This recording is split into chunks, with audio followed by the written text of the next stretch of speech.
Subscribe करें हमारे YouTube channel साधना gold को और पाएं वीडियो सबसे पहले। और हाँ, बेल आइकन दबाना ना भूलें। कि इस धरती पर सबसे ज्यादा समझदार वो है जो व्यक्ति अब मानव तन पाकर के अब दोबारा मानव तन ना पाकर भगवान के चरणों में सदा के लिए पहुंच जाए, अपनी सदगति कर ले, वो सबसे बड़ा समझदार है। जिसे जन्म मृत्यु के चक्र से जो बच गया, भाई मनुष्य का शरीर पाकर भी आप 84 के चक्कर से ना बचे तो आपका मनुष्य तन पाना व्यर्थ हो गया। सही? तो सबसे बड़ा समझदार वो है जो मानव का तन पाए तो ये फाइनल मानव का तन है। अब हमें दोबारा चक्कर में नहीं पड़ना, आने जाने के सदा भगवान के निज धाम में रहेंगे मुक्त होकर। और मुक्त होकर रहने का फायदा ये है, जब भगवान भेजेंगे तो फिर मृत्यु लोक में आकर के तुलसीदास जी, सूरदास जी, कबीरदास जी, रैदास जी, रसखान जी, ये महापुरुष कौन है? ये मुक्त पुरुष हैं, भगवान के नित्य भक्त हैं, आते हैं, धर्म भक्ति की प्रचार प्रसार करते हैं और फिर वापस वहीं चले जाते हैं। तो ये मुक्ति है। तो भगवान को प्राप्त कर लेना और जन्म मृत्यु से छूट कर सदा के लिए भगवान का हो जाना, भगवान की सेवा फिर जैसे भगवान कराए करना, ये समझदार है। मानव का तन मेरी मैया आप 84, ये मनुष्य का तन पाके 84 के चक्कर में उलझी रही। आपको क्या लगता है? आप आज के पहले 100 बार नहीं, लाख बार किसी और की पत्नी बन चुकी हो, किसी और के पति बन चुके हो। आप करोड़ों बार किसी के बाप और किसी की माँ बन चुकी हो। आपका करोड़ों बार इस धरती पे ऑलरेडी जन्म हो चुका है। जन्म लेके मर गए, फिर जन्म, फिर मृत्यु, फिर जन्म, फिर मृत्यु, फिर जन्म, फिर मृत्यु, यही चल रहा। चलती चक्की देख कर दिया कबीरा रोए, दो पाटन के बीच में साबुत बचाना। चलती चक्की चलने दे, पिस पिस आटा होए, और कीले माही जो रहे सो बाल न बांका होए। चलती चक्की कितना भी चले, लेकिन उस चक्की में एक कील होती है बीच में, उस एक कील के पास जो दाना पहुंच जाता है वो पिसता नहीं है। जो उस एक परमात्मा के चरणों में चला गया वो जन्म मृत्यु के पिसने के चक्कर से बच जाएगा। तो समझदार वही है जो पिसने से बच गया, जो पिस रहा है। फिर अगले जन्म में पप्पू की मम्मी बनोगी क्या?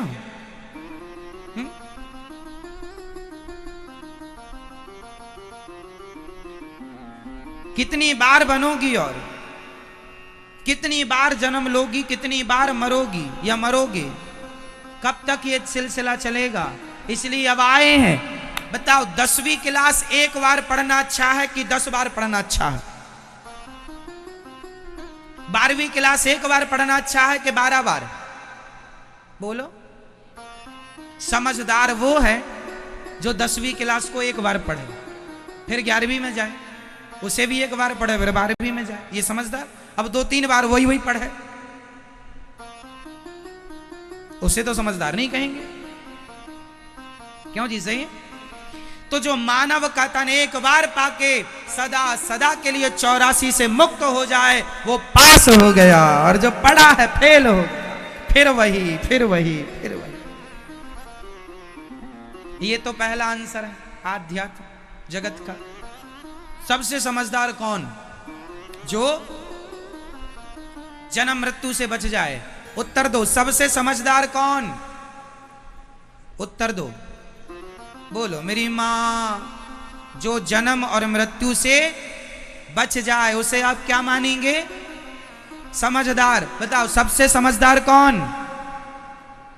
जो जन्म और मृत्यु से बच जाए। तो आप लोग कोशिश करेंगे ना बचने की? ये तब ही बचा जा सकता है जब व्यक्ति आत्मसमर्पण कर दे भगवान के चरणों में। हे प्रभु, मैं आपकी हूं, मैं आपका हूं, अब आप जानो और आपका काम जाने। समर्पण, समर्पण। अब मैं दूसरा उत्तर दे दूं इसका। सबसे समझदार कौन? यही प्रश्न था ना। सबसे समझदार कौन? सामान्य उत्तर यह है, सबसे समझदार वो है आज के युग में जो केवल अपने ऊपर ध्यान दे।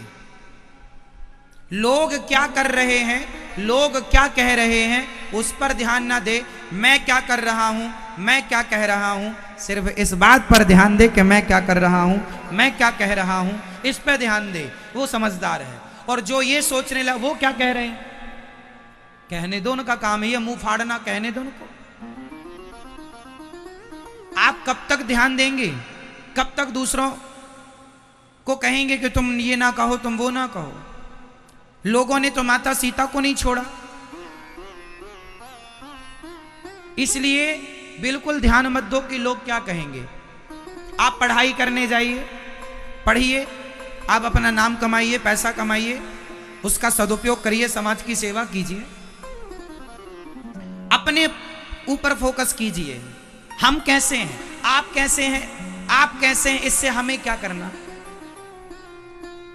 भाई हम आपको समझा सकते हैं, सही रास्ता बता सकते हैं, चलना ना चलना मर्जी आपकी है।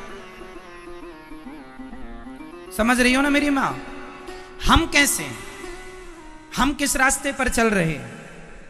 आज के युग में सबसे बड़ी विडंबना यह है, आदमी अपने को ना देखकर बाकी सबको देखता है, अपने को ना देखकर बाकी, खुद क्या कर रहा है वो ना देखकर बाकी ये देखता वो क्या कर रहे हैं, वो क्या कर रहे हैं, आपको क्या करना, आप क्या कर रहे हैं। बुरा जो देखन मैं चला, आगे बोलो, आप बताओ, नहीं याद है, याद कर लो मेरे भाई, काम आती हैं चीजें। बुरा जो देखन, आगे आप बोलो, बुरा न मिलिया कोई, आगे जो दिल खोजा आपना, हमसे बुरा ना। उत्तर दो मेरे प्रश्न का, इस धरती पर सबसे बुरा व्यक्ति कौन है, आप उत्तर दो। इस संसार में, मेरे भारत में 135 करोड़ लोग रहते हैं, 135 करोड़ लोगों में सबसे बुरा आदमी कौन है, आप बताओ। हाँ, जो भगवान को ना माने, ये इनका उत्तर है।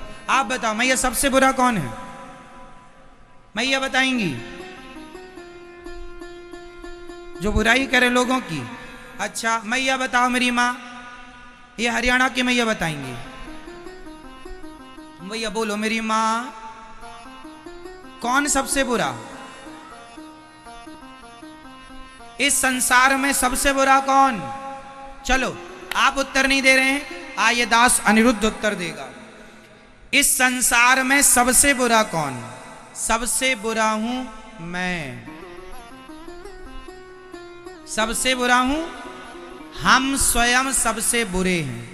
इस 135 करोड़ लोग रहते हैं पूरे भारत में, 135 करोड़ लोगों में सबसे बुरा आदमी कोई है तो ये दास अनिरुद्ध ही सबसे बुरा आदमी है।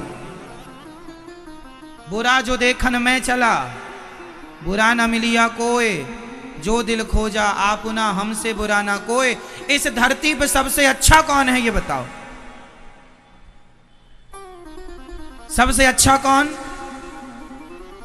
बोलो मेरी मां, उत्तर दो। सबसे अच्छे हैं भगवान और सबसे बुरा हूं मैं। बुराई करनी है खुद की करो और गुणगान करने हैं तो भगवान का गुणगान करो। सिंपल है, उलझन कहीं नहीं। बुराई करनी है तो जोर से, खुद की, बुरा मैं हूं, मैं अपनी बुरा, जो व्यक्ति अपनी बुराइयां देखता है, जो अपने को सुधारता है वही आगे जाता है। जो दूसरों को सुधारने में लगा है, जो दूसरों की बुराइयां देख रहा है, वो कितना आगे जाएगा आप समझ लो। बताओ, अपनी गलतियां देखकर उन्हें सुधार कर लेने वाला समझदार है या दूसरों की गलतियां देखने वाला समझदार है। हमें क्या करना, जमाना कैसा है, हम कैसे हैं। और एक बात और आगे सुनिएगा, जमाने से हम हैं या हमसे जमाना है, उत्तर दो। जमाने से आप हो या आपसे जमाना है, बोलो मैया बताओ मेरी मां, मैया कुछ बोलो मेरी मां। नहीं, नहीं बोलोगी मेरी मां।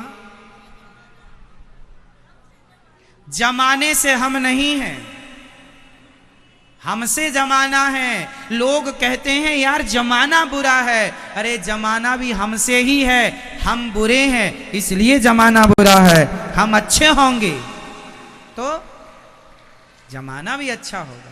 इसलिए बुरा जो देखन में चला, बुरा ना मिलिया कोई, जो दिल खोजा आपुना, हमसे बुरा ना। सबसे बुरा कौन? उत्तर तो रिवीजन करो। सबसे बुरा कौन? सबसे अच्छा कौन? भगवान से अच्छा कोई नहीं। और हमसे बुरा? तो आज के बाद बुराई किसकी देखोगे? अपनी, खुद की। कमियां किसकी देखोगे? अपनी। और ये दास अनिरुद्ध की कमियां भी बताते रहा करो, हम सुधार करते रहेंगे। ठीक है मेरी मां?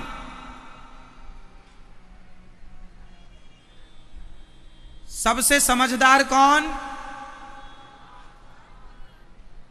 अभी बताया ना, सबसे समझदार कौन? भगवान। भगवान सबसे समझदार तो है ही। सबसे समझदार कौन?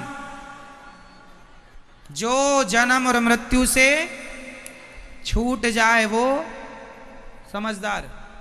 चलो याद कर लो, चीजें काम आएंगी, छोटी छोटी बातें हैं, लेकिन इतनी बातों से ही जीवन बदल सकता है। इतनी बातों से ही सब बदल जाएगा, और ज्यादा बातों की जरूरत नहीं।